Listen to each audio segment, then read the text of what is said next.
네, 세상 소망 다 사라져도라는 제목으로 하나님 말씀을 전하도록 하겠습니다. 네, 얼마 전 예전에 이제 일타 스캔들이라는 일타 스캔들 아시나요? 그 TV 드라마 프로가 방송했습니다. 저도 이렇게 몇 개만 보기는 했었는데 이 사교육 현장에서 펼쳐지는 이제 반찬 가게 이제 여사장과 또 수학 일타 강사의 로맨스 스토리예요. 근데 뭐 이제 여러 가지 뭐 스토리들이 있는데, 근데 이제 그 드라마 배경 속 이 배경이 항상 있잖아요. 드라마든 뭐 영화든. 근데 이 배경 속에는 뭐가 이렇게 들어와 있냐면은 이 무한 경쟁 입시의 현실을, 그러니까 무한 경쟁의 그 현실의 그 입시를 반영하는 그 내용이 크게 담겨져 있습니다. 그래서 내용을 보면은 부모들이 자녀들을 통하여 자신의 세상의 성공과 세상의 소망을 그렇게 바라봅니다. 그래서 자녀들에게 돈과 에너지를 쏟으면서 이제 공부에만 그렇게 집중하게 되는 것이죠. 그래서 부모들이 이제 기대하는 성적이 나오지 않으면은 어떻게 되죠? 자녀를 더욱 이제 비교 압박하고 정죄하고 그러면서 쉬지 않고 공부를 그런 시키는 장면들이 나옵니다. 자녀들 역시 그 흐름을 따라가게 되고 그로 인한 입시 스트레스로 어떻게 되죠? 정신분열, 거기 이제 다 이렇게 들어가 있더라고요. 그 내용에 그 우울증, 뭐 극도의 방황하기도 하고 심지어는 목숨을 끊는 내용도 담겨져 있습니다. 지금 우리는 사실 이 물질 만능주의, 또 고도 경쟁, 무한 경쟁 사회 속에서 살아가고 있습니다. 세상에 많은 사람들이 그래서 세상의 소망을 그렇게 꿈꾸다가 그것을 이루지 못하게 되면 어떻게 됩니까? 큰 낙심과 실망에 빠지고 또 심지어는 목숨을, 소중한 생명을 버리는 일도 일어나기도 합니다. 이처럼 세상의 소망은 영원하지 않다는 것이죠. 세상의 소망은 어떻습니까? 부끄러움이 있습니다. 세상의 소망은 영원하지가 않다는 것이죠. 부끄러움이 있습니다. 때로는 낙심과 실망이 있습니다. 그러나 세상의 소망과 비교할 수 없고 부끄럽지 않고 낙심되지 않은 영원한 소망이 있습니다. 그것이 무엇이냐면은 본문 2절을 보면은 하나님의 영광을 바라고 즐거워하느니라. 무엇이죠? 구원의 소망이죠. 그래서 5절에서 이 소망은 하나님의 영광에 들어가는 소망이며 구원의 소망입니다. 소망이 우리를 부끄럽게 하지 않다는 것은 이 구원의 소망이 반드시 실현될 것을 말합니다. 소망이 반드시 이루어진다는 것이죠. 이런 영원하고 확실한 소망이 있기 때문에 즐거워하느니라. 어떤 상황에서도 자족하며 감사하며 살 수 있다는 것이죠. 영원한 소망이 있기 때문에, 구원의 소망이 있기 때문에. 자, 이제 여기까지는 이제 잘 아시죠. 근데 그럼 우리 소망의 근거가 무엇인지 우리가 알아야 되는 것이죠. 우리 소망의 근거가 뭘까요? 우리 로마서 5장 5절을 다시 한번 읽도록 하겠습니다. 읽겠습니다. 시작. 소망이 우리를 부끄럽게 하지 아니함은 우리에게 주신 성령으로 말미암아 하나님의 사랑이 우리 마음에 부은 바 되었으니. 자, 소망이 우리를 부끄럽게 하지 아니한다. 자, 세상의 소망은 부끄럽습니다. 한계가 있어요. 세상의 소망을 이렇게 붙잡고 가다가 보면은 그렇게 하지 못했을 때 낙심이 있고 실패가 있고 절망이 있다는 것이죠. 그러나 영원한 소망은 부끄럽지 않다는 것이죠. 근데 이 소망이 부끄럽지 아니한 이유가 무엇이냐? 바로 하나님의 사랑이, 성령으로 말미암아 하나님의 사랑이 부은 바 되었기 때문에. 구원의 소망의 근거는 우리에게 주신 성령으로 말미암아 하나님의 사랑이 우리 마음에 부은 바 됨이라. 하나님의 약속을 보증해 주시는 성령을 통해서 하나님의 사랑이 넘치도록 우리에게 부어졌고, 이미 부어졌고, 또 지금도, 과거에도 부어졌고 현재도 계속 부어지고 있기 때문에, 그래서 소망이 부끄럽지 않다는 것입니다. 자, 그러면은 하나님의 어떤 사랑이 우리 마음에 부은 바 되었을까? 네. 하나님의 사랑이 부은 바 되었다. 자, 우리가 하나님의 사랑 이렇게 우리가 얘기할 때 이렇게 그냥 뭐 감정적으로 또는 뭐 신비적으로 그렇게 접근하는 우를 범하기도 합니다. 그러나 하나님의 사랑은 무엇이죠? 역사 속에서 실제적으로 행해진 그런 구체적인 그런 사건이라는 것이죠. 구체적인 사건 속에서 나타났다는 것이죠. 이 하나님의 사랑이요. 그래서 우리에게 무언가 실제로 보여주신 것입니다. 그래서 로마서 5장 8절에는 무엇이냐면은 로마서 5장 8절에 하나님께서 우리에 대한 자기의 사랑을 확증하셨느니라. 이 확정하셨다. 네. 이 prove, 뭐 demonstrate, 뭐 이렇게 증거를 들어가며 보여주다. 행동으로 나타내 증명하다. 이 확증하다라는 그런 뜻이죠. 그래서 하나님께서 우리에게 대한 자기의 사랑을 확정하셨다. 실제로 보여주셨다. 그런 감정적으로, 뭐 신비적으로 뭐 하나님의 사랑이 있습니다, 좋습니다. 그게 아니라 실제적으로 나타났다. 그 하나님의 사랑이 부음화되었다. 자, 우리 로마서 5장 8절을 우리 다시 한번 읽도록 하겠습니다. 로마서 5장 8절입니다. 시작. 우리가 아직 죄인 되었을 때 그리스도께서 우리를 위하여 죽으심으로 하나님께서 우리에 대한 자기의 사랑을 확증하셨느니라. 하나님께서 우리에 대한 자기의 사랑을 실제로 보여주시고 증명해 주셨는데 하나님은 우리가 비참한 죄인일 때 우리를 위해 자기 아들 예수 그리스도를 십자가에 죽게 하심으로 그 사랑이 어떠한지를 보여줬습니다. 자, 우리가 여기서 오늘은 이런 방법으로 이 하나님의 사랑의 증명 방식이 두 가지가 있어요. 네, 증명 방식 두 가지. 하나님의 사랑의 증명 방식 두 가지를 우리가 보고 마치도록 하겠습니다. 이 증명 방식 첫째가 뭐냐면은 우리가 아직 죄인 되었을 때 자기 아들 예수 그리스도를 보내주셨다는 사실입니다. 네. 자, 우리 하나님의 사랑이 그냥 신비적으로 혹은 감정적으로 그런 것이 아니라 그랬죠. 실제적으로 증명하여 나타났다. 그래서 하나님의 사랑의 그 증명 방식이 하나가 뭐냐면은 우리가 아직 죄인 되었을 때 예수님을 보내주셨다라는 것이죠.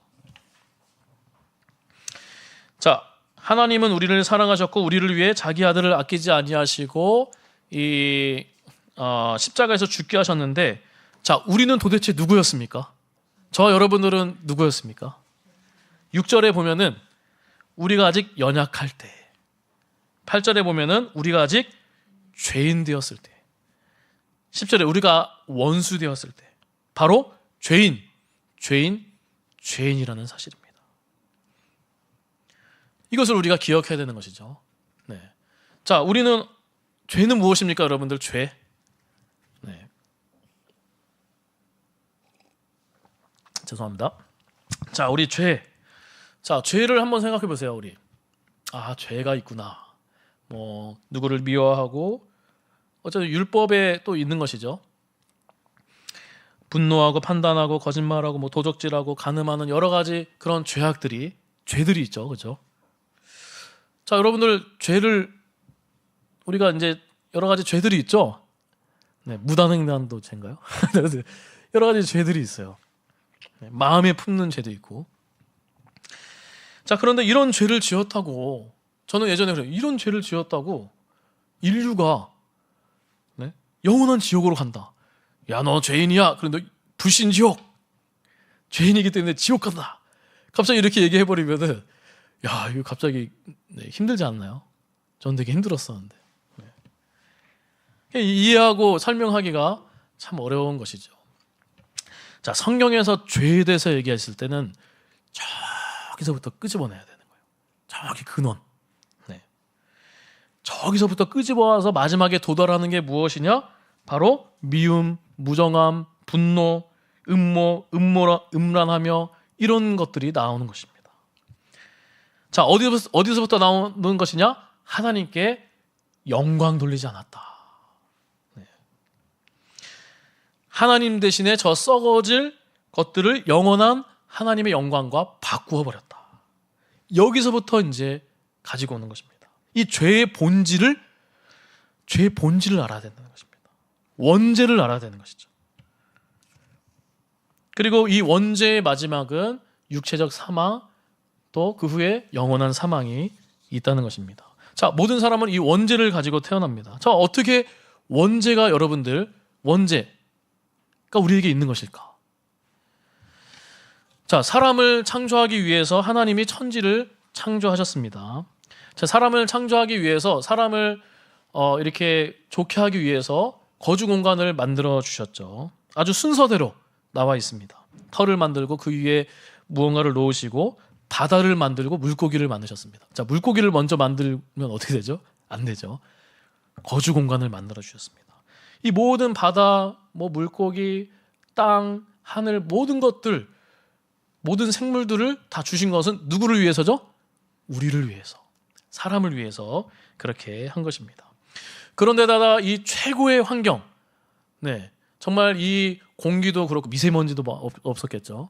여러 가지 최적의 장소, 사람이 살 수 있는 먹을 것도 풍부하고, 공기도 좋고, 동물들도 물지도 않고, 정말 이 최적의 장소, 이 에덴 동산을 하나님이 만들어 주신 거예요. 저와 여러분들을 위해서, 사람을 위해서.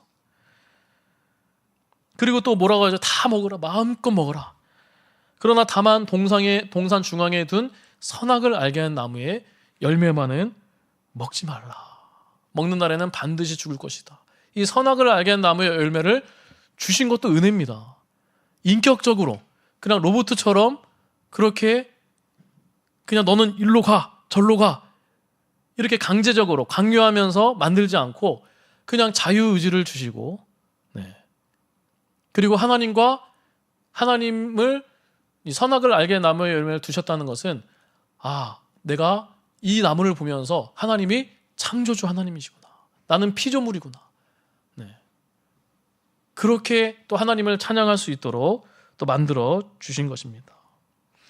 그래서 이 제안은 사실은 아무것도 아닌 것이죠. 왜냐하면은 지금 누가 창조했는지 아담은 그런 지식들이, 창조 세계의 그런 지식들이 아담 안에 다 있는 것입니다. 그리고 그 땅을 다스릴 수 있도록 하나님은 그렇게 권한도 주시고, 권리도 주시고, 또 하나님과 이렇게 교제할 수 있는 그런 하나님을 아는 지식도 있고, 에덴 동산을 경작하며 동물들에게 이름을 짓게 하시고 모든 것을 다 주셨습니다. 동산 중앙에 선악을 알게 하는 나무의 열매만은 주신 것이 아니라 생명나무의 열매도 그렇게 두신 것이죠. 그래서 이 선악을 알게 하는 나무의 열매를 먹는다는 것은 무엇이냐면은 모든 것을 다 부정하고 먹어야 된다는 것입니다. 선이라는 게 있죠. 선이라는 게. 자, 우리 부모님들이 또 있지 않습니까? 근데 부모님들에게 이제 죄가 있는 상태에서, 정말 이렇게 믿지 않는 상태에서 요새 뉴스를 보면 막 이렇게 확장이 되지 않습니까? 함부로 하고. 근데 우리 부모님들에게, 명절에도 마찬가지죠. 이번에 부모님을 우리가 공경해야 되는 것입니다. 그런데 부모님에게 함부로 하는 거, 막 반말하고 함부로 하고, 자, 만약에 부모님들을 막 가르치려고 그러고, 이 선들이 있어요. 부모님에게도 이 선이 있어요. 이렇게 의견을 낼 수 있고, 막 자녀니까 막 이렇게 짜증 낼 수도 있고 그럴 수도 있지만, 선이라는 게 있는 거예요. 함부로 부모님을 막 이렇게 해가지고 막 무릎 꿇게 하고 하고, 그렇게 하면은 이게 선을 넘는 거잖아요. 우리 하나님 말씀에도 마찬가지. 하나님도 이 선악을 알게 한 나무 열매, 그 성경에는 그렇게 나와 있죠. 창세기는 선악간에 너희들이 판단하지 못하도록 선악과를 두셨다. 선악을 판단할 수 있는 분은 하나님이시라는 것이죠. 하나님의 권위가 있는 것이죠. 하나님의 주권자라는 것이죠. 그것을 인정해야 되는 거죠. 선을 넘으면 안 된다는 것이죠. 그런데 하나님을, 이 선악을 알게 한 나무의 열매를 먹는다는 것은 무엇이냐? 나 하나님 필요 없다. 내가 하나님같이 될 거다. 하나님에게 반말하는 것이죠. 너 하나님, 너는 나한테 그냥 이용하는 것이죠. 하나님을 무릎 꿇게 하는 겁니다. 내가 하나님같이 되어 내 뜻대로, 내 마음대로, 내 욕심대로, 내 욕망대로, 나는 하나님 필요 없어. 하나님을 떠나는 것이 바로 죄라는 것입니다. 그래서 사람의 대표인 이 아담은 선악을 알게 하는 나무의 열매를 먹어버렸습니다. 하나님의 법에 불순종한 것입니다. 이게 작은 게 아니라는 것이죠.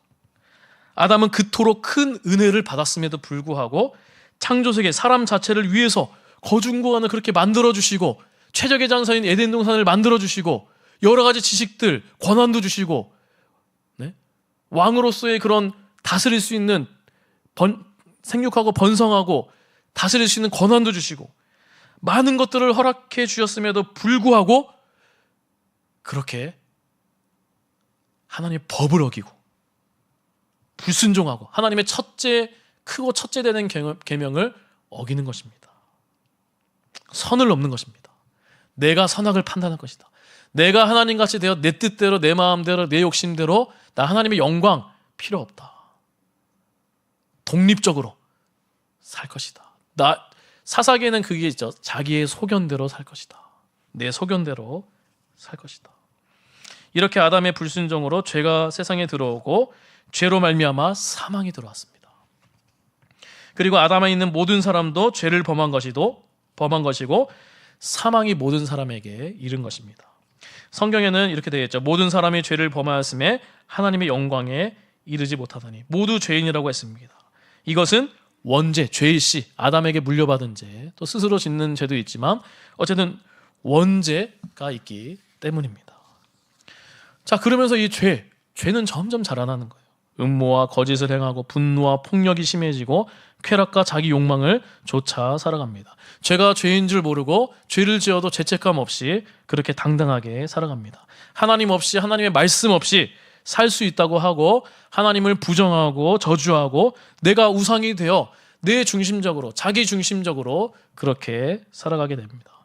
죄 가운데 살면서 육체적 사망과 영원한 사망을 향해 한 걸음 한 걸음씩 나아가게 됩니다. 왜냐하면 원죄가 있기 때문에, 죄의 값을 치르지 못하기 때문에 나는 그 죄와 함께 그냥 영원한 사망을 향해 걸어가는 그런 존재라는 것입니다. 바로 우리가 이런 죄인이었다는 것이죠. 이런 죄인을 사랑하셨다. 왜 나 같은 자를 이야기하는 것이 정상이란 것이죠. 왜 나를? 자, 사랑의 증명 방식, 이제 두 번째 사랑의 증명 방식 또 하나는 무엇이냐면은 사랑을 위해 치르는 크기가 크다는 거예요. 사랑을 치르는 희생의 크기. 자, 사랑을 위해 치르는 희생의 크기가 너무 크다는 것이죠. 자, 바로 죄인을 위해 독생자 예수 그리스도를 보내주셨고 자기 아들 예수 그리스도를 십자가에 못 박혀 죽게 하시는 것입니다. 자, 우리 7절에 보면은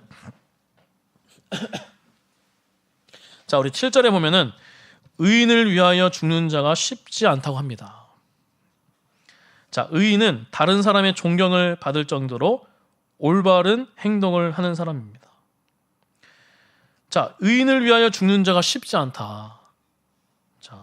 자, 누가 의인을 위해서 여러분들 존경받을 사람을 위해서 여러분들 죽을 수 있겠습니까?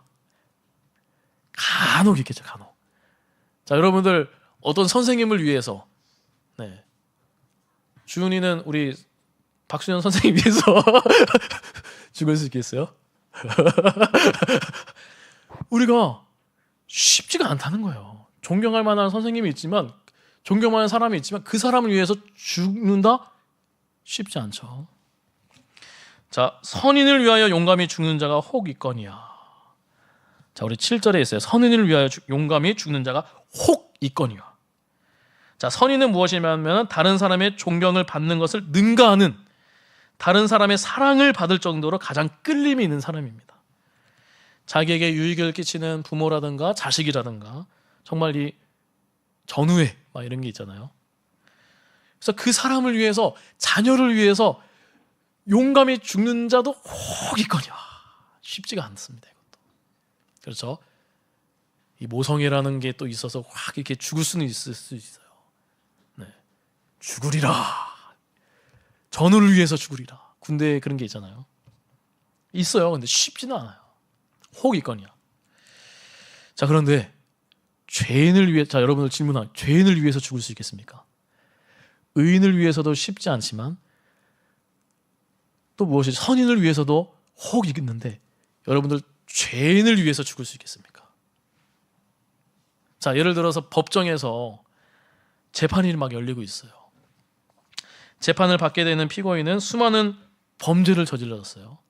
자 어떤 죄요? 살인죄, 간음죄, 절도죄, 사기죄, 폭행죄, 엄청나게 죄목들이 엄청나게 많아요. 뭐 이렇게 서류가 막 수백 장이에요, 수백 장. 근데 이 검사는 이 죄수를 그냥 무조건 사형 아니면 무기징역이다. 이렇게 내려야 된다. 판사에게 여러 번 얘기하는 것이에요. 변호사는 선처만고, 변호사도 뭔가 이렇게 할 수 있는 게 없어요. 그냥 어떻게 해서 돈 많이 줘가지고 이렇게 할 수밖에 없어요. 세상에 많은 사람들 역시도 이 사람을 향해 마땅히 죽어야 된다. 그렇게 손가락질하며 비난과 저주를 퍼붓습니다.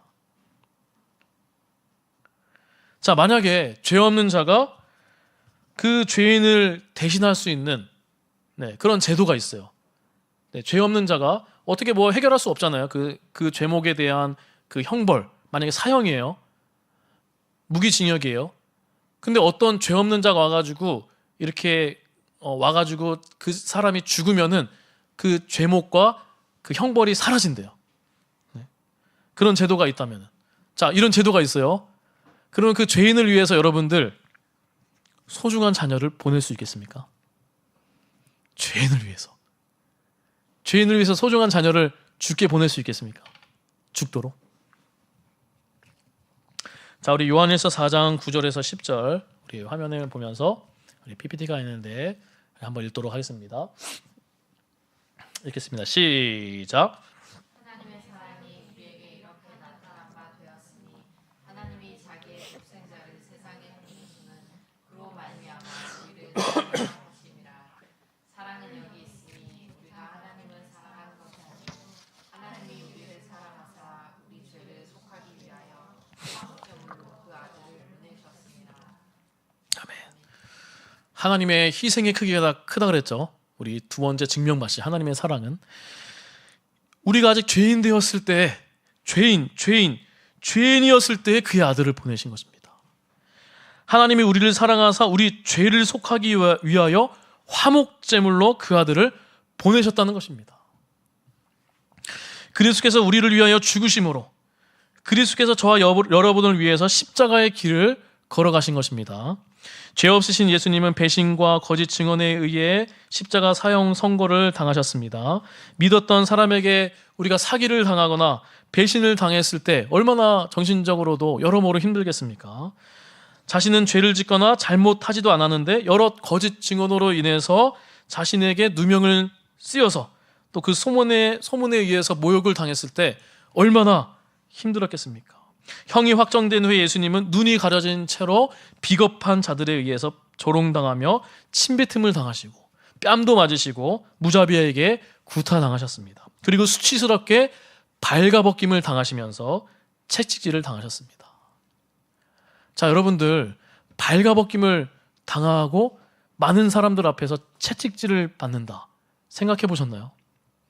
들으셨는지 모르겠지만 이 폴란드 남부에 있는 이제 아우슈비츠 그 수용소에서 유대인들이 이제 독일 군들에게 엄청난 학살을 당했잖아요. 그래서 1933년부터 1945년 12년 동안 나치 정권에 의해서 약 600만 명의 그런 유대인들이 학살되고 그리고 110만 명이 이곳 아우슈비츠에서 사망했다고 합니다. 그래서 이 비터 플랭클의 이 죽음의 수용소 그 책이 이제 있는데 그 죽음의 수용소는 이제 아우슈비츠 수용소를 얘기하죠. 그곳에서 살아남은 사람들의 마음을 고백한 내용의 그 책이에요. 이 죽음의 수용소가. 그 이야기를 들어보면 이렇습니다. 죽음의 두려움보다도 어떤 일 때문에 발가벗겨져서 어디를 이동하는 것이 더 참을 수 없다. 차라리 죽는 게 낫다. 그렇게 고백합니다. 정말 이 어려운 순간이라고 그 발가벗김을 당한 상태에서 그 군인들의 그 히덕거리면서 조롱하면서 그렇게 지나갈 때 차라리 죽는 게 낫다. 또 신약을 그 연구하는 그 고고학을 연구하는 그 사람들의 그 의하면은 이 당시에 발가벗김을 당한 채 그 채찍질 들어보셨겠지만 그 채찍질 그 끝에는 아주 뭐 이렇게 짐승의 뼈나 뾰족한 물체들이 달려 있어서 몸에 채찍이 감길 때 살점이 찢어지도록 그렇게 만들어져 있습니다. 그래서 그 십자가를 지기 전에 채찍질을 받다가 숨을 거두는, 혈관이 터지면서 숨을 거두는 사람들도 많이 있는 것입니다. 이렇게 예수님은 부끄러운 수치와 모욕을 겪으셨어야 돼요. 조롱의 홍포를 입으면서 머리에는 가시들로 이루어진 그 면류관을 쓰시고 무릎을 꿇은 채 희롱을 당하셨습니다. 그리고 무거운 십자가를 지시고 십자가를 지실 골고다 언덕으로 올라가셨습니다. 그리고 십자가에서 못 박힘을 당하셨습니다. 기차 철로에 박혀있는 거친 대못과 같은 것이 그 가장 민감하고 예민한 손과 그 발에 십자가 함께 박히셨습니다. 게다가 십자가에 달려서 고통의 시간도 있었죠. 못 박힌 손과 발에서 서서히 피가 빠져나가고 뜨거운 땡볕 아래서 고열과 함께 땀을 흘리며 오랜 시간 동안 고통을 겪으셔야만 했습니다. 그러나 이 육체적 고통보다 비교할 수 없을 정도로 더 큰 고통이 있었다는 것이죠. 예수님이 겪으신 정신적, 영적 고통이었습니다. 우리 마지막으로 한 절 읽도록 하겠습니다. 마가복음 15장 33절에서 34절입니다. 감사합니다. 우리 읽도록 하겠습니다. 시작. 제 6시가 되매 온 땅에 어둠이 임하여 제 9시까지 계속 가더니 제 9시에 예수께서 크게 소리 지르니 엘리 엘리 라마 사박다니 하시니 이를 번역하여 나의 하나님 나의 하나님 어찌하여 나를 버리셨나이까 하였으시라. 아멘. 예수님은 육체적 고통보다도 굉장히 큰, 육체적 고통도 여러분들 큰 고통이잖아요. 아까 채찍질 얼마나 그 괴롭습니까? 그런데 더 큰 고통이 무엇이냐면은 죄가 없으시고 거룩하신 예수님, 삼일체 하나님이셨죠. 성자 예수님. 이 세상이 창조되기 전에도 뗄래야 뗄 수 없는 그 성자 하나님이셨죠. 죄가 없으신 거룩하신 하나님이셨습니다. 그런데 예수님께서 죄인으로서 하나님 앞에 형벌을 받아 죽어야 되는 그런 고통이 있었다는 것입니다. 죄인으로서 죽는 것입니다. 우리의 죄를 위해 죽으셔서 그 무지막지한 형벌을 받으시는 것입니다. 그 최고의 형벌의 요점이 무엇이냐면은 바로 성부 하나님과 단절되는 것이다. 하나님의 버리심이었습니다. 그래서 엘리 엘리 라바 사박다니, 하나님 하나님 어찌하여 나를 버리셨나이까. 아마도 이 고통의 정체는 지금까지 죄를 모르고 살아오셨던 그분이 죄를 짊어진다는 사실이었습니다. 그것은 마치 죄인처럼 십자가에서 달리신 것을 말하는 것이죠. 한 번도 끊어짐이 없었던 하나님과 예수님 사이에 그 교제가 끊어지고 하나님 아버지에게 버림받는 그런 고통을 보여주는 것입니다. 자, 6.25 전쟁 때 흥남 철수 사건 아시죠? 가족과 끊어지는 그런 고통이 얼마나 힘들겠습니까? 얼마나 괴롭겠습니까? 그 동생과 끊어지는, 사랑하는 부모와 자식, 형제 간의 끊어짐은 이루 말할 수 없을 것입니다. 하나님이 아버지 아니십니까? 그러니 예수님이 그의 죽음의 고통을 당하셨을 때, 자, 여러분들, 하나님은 그냥 웃고 계셨겠습니까? 아니, 드디어 이루었구나. 골가무다나, 오래전부터 계획했던 것인데 드디어 끝났네. 누가 이렇게 얘기하겠습니까? 예수님이 왜 나를 버리십니까? 그렇게 얘기할 때 하나님은 버리셨죠. 어쨌든 예수님은 버림을 당하셨습니다. 자, 여러분들, 누가 더 고통스럽습니까? 사랑하는 자기의 아들을 갖다가 십자가에 못 박혀 죄를 다 뒤집어 쓰시고 죽게 하시면서 분리되어지고 버릴 수밖에 없는 그런 하나님 아버지의 마음이 있다는 것입니다. 그토록 사랑해서 뗄래야 뗄 수 없는 존재, 너무나 사랑한데, 사랑하는 그 삼위일체 관계였죠. 뗄래야 뗄 수 없는 그런 관계인데, 자, 에베소서 1장 6절에 보면 이렇게 나와 있어요. 우리를 사랑하셔서 창세전에 구원하시기로 작정하셨는데 이는 그의 사랑하시는 자 안에서. 그리고 그 다음 절에 뭐라고 되어 있냐면은 그의 피로 얘기합니다. 너무나 사랑하시는데 사랑하는 자를 위해서 너무나 사랑하는 자를 죽이시는 것입니다. 그러니까 우리를 향한 하나님의 그런 사랑의 크기는 예수 그리스도를 향하신 사랑의 마음과 같은 것이고 너무나 큰 대가를 지불한 것입니다. 자, 이처럼 하나님의 사랑을 우리가 배웠습니다. 우리는 측량할 수 없는 그 간격을 두고 있어요. 자, 우리는 너무나 이제 처음에 얘기했죠. 증명 방식. 처음엔 우리는 너무나 가치가 사랑받을 만한 가치가 없는 사실은 땅속 깊이 파고드는 존재예요. 죄인, 벌레만도 못한 죄인이에요. 아담 안에서 아담에게 물려받은 죄가 있죠. 대표성 원리도 있고 그런 죄인이에요. 그 죄한 아담 안에서 우리는 내 뜻대로 내 마음대로 자범죄를 지면서 스스로 짓는 죄를 지면서 그렇게 살아가는 존재예요. 기회가 없는 것이죠, 사실은. 그런 죄인이라는 것입니다.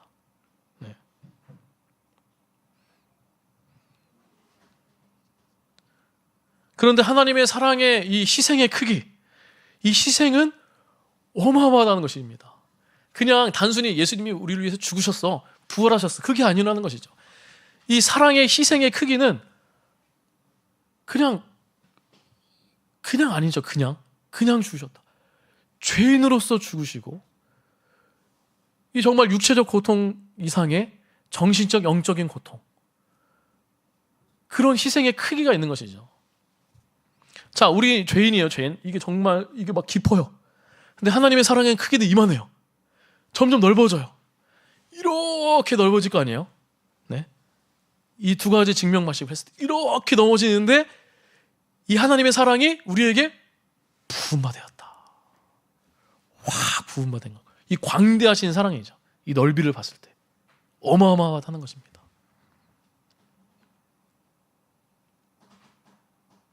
사실 하나님은 우리 같은 죄인을 사랑하실 의무가 없는 것이죠. 더군다나 사랑하는 아들 예수 그리스도를 희생하면서까지 사랑할 만한 자가 아닌 죄인을 위해 큰 희생을 치르는 것을 우리가 생각할 때 예수 그리스도의 십자가의 하나님의 사랑은 정말 고귀하다라는 것을 알 수 있다는 것입니다. 그래서 하나님의 사랑이 이토록 광대하신 사랑, 이토록 크기 때문에 자, 여러분들 어떻습니까? 이제 우리 처음에 나온 것입니다. 처음에 나온 질문이 소망이 부끄럽지 않다는 것입니다.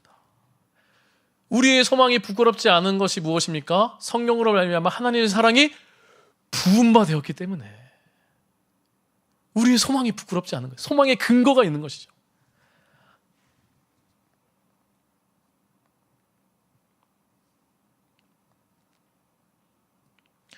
그래서 더 이상 우리의 구원을 위해 우리는 치러야 할 희생이 없는 것입니다. 예수 안에 있기 때문에, 예수 그리스도를 믿음으로 말미암아 예수 안에 있기 때문에 예수님이 그 원죄를 다 치러주신 것입니다.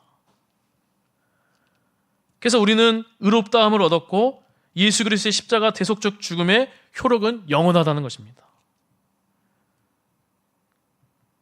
이 모든 것을 우리가 생각할 때 소망이 부끄럽지 않다. 말씀을 맺도록 하겠습니다. 무한 경제 시대 속에 살아가는 우리는 날마다 하나님이 나를 사랑하시는구나, 하나님의 그 음성에 귀 기울여야 합니다. 자녀들에게도 우리가 얘기를 해야 되는 것이죠. 세상의 사람들과 비교할 필요 없다. 하나님께서 너희를 변함없이 사랑하시고 계신다는 사실을 기억하고 그렇게 하나님의 사랑이 변하지 않고 너희를 끝까지 사랑하실 것이다. 그래서 어디서 주눅들지 말고 당당하게 살아라. 비교의식에 빠지지 마라. 세상의 무한 경제 속에서 물론 이제 우리가 경쟁력을 가지고 열심히 또 공부 최선을 다해야 됩니다. 우리 맡겨진 일을 최선을 다해야 됩니다. 너무 절망 가운데 빠질 필요가 없다는 것입니다. 세상의 소망은 잠깐 보이다가 없어지는 안개 같지만 주의 사랑은 끝이 없다는 것이죠. 주님을 사모하는 마음으로 예배 드릴 때 또 하나님의 사랑이 풍성해지는 것이죠. 그래서 우리가 한마디만 하고 마치도록 하겠습니다. 그래서 우리가 하나님의 사랑이 더 풍성해지고 확고해지고 확실해지고 이미 있어요. 하나님의 사랑이 부은 바 되었어요. 근데 이 사랑이 더 풍성해지려면 여러분들 어떻게 됩니까? 우리가 이미 우리에게 주신 그 사랑을 더 알아가야 되는 것입니다. 성령을 통해서. 그래서 우리가 하나님의 말씀을 읽어나가고 묵상하고 되새김질하고 깊이 묵상하고 하나님의 뜻을 알아가고 찬양을 하고, 우리가 찬양하는 것도 하나님께 하는 거, 헌금하는 것도 사람에게 그렇게 하는 게 아니에요. 찬양하는 것도 그냥 뭔가 하나님께 하는 거예요. 하나님께 영광 올려드리고, 예배 드리는 것도 그러면서 하나님의 사랑이 풍성해지면은, 자, 어떻습니까? 지난주 설교 때도 마찬가지지만 부끄럽지가 않은 거예요. 당당하게 용기 있게 살아갈 수 있다는 것입니다. 그래서 우리 주님의 놀라운 사랑이 우리 마음에 부은 바 되어 영원한 구원의 소망이 확고해지고 더욱 성명해져서